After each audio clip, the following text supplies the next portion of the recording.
Peter, there's so much I love about working at Ipex, it would take hours. I just a whole range of different things really. I mean, it's a real roller coaster of a ride working on Ipex. Seriously, I'm really sort of proud and privileged to be part of the show, being such a significant global event. I think that for me, having been in print now for a few years, that the industry really gets under your skin, and I think that's because it's a combination of really fascinating technology and some fabulous people. I think it's what makes it probably most enjoyable is the people that are in the industry.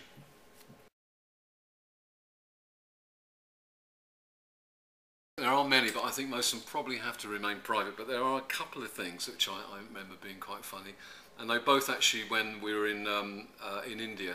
When we first launched Ipex South Asia, there was an extremely funny moment with Nick Craigwaller, who'd only just literally joined the team, and he brought with him a canvas suit that he was wearing, and he bent over to pick something up when we were actually about to go into a major party for about 300 exhibitors, and he managed to entirely split his pants from top to bottom, and that, I guess you had to be there, but that was incredibly amusing.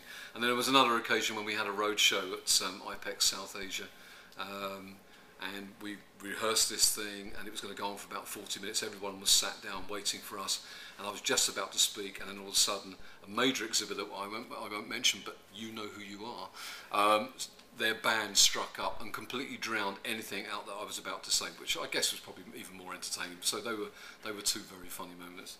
There was one other thing which I wanted to tell you, is that I know during I think it was the Print Week Awards last year, when we first started doing video blogging, and Nick and I were having some fun with video blogging, and we're doing lots of talking heads during the course of the Print Week Awards, and obviously there's quite a bit of alcohol that's drunk by both us, the camera people, and indeed the recipients, key industry players. And we had an awful lot of video. I think we did something like 60 interviews that night, and I can honestly say that we were only able to use about 6 of them. But all of you out there that did actually remember being interviewed that night, I still have the tape, okay?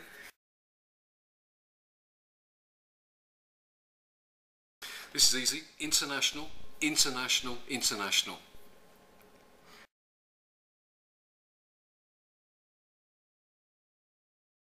Well, wow, there's so much going on the show floor, especially with technology. We talk a lot about beta products and concept products that become a commercial reality, so that's going to be quite exciting. I think from a personal point of view, seeing the show build and actually working with the exhibitors, having worked with them for the last 2 or 3 years, and supporting them and seeing the show come together. The saddest bit for me actually is when the show is ripped out and taken apart, and that's always quite an emotional moment for me.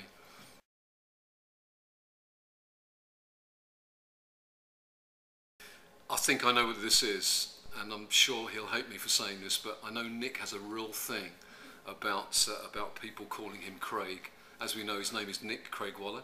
He chooses not to put the hyphen between the Craig and Waller, and therefore most people tend to call him Craig. So if you really want to wind him up, call him Craig. All right, Craig?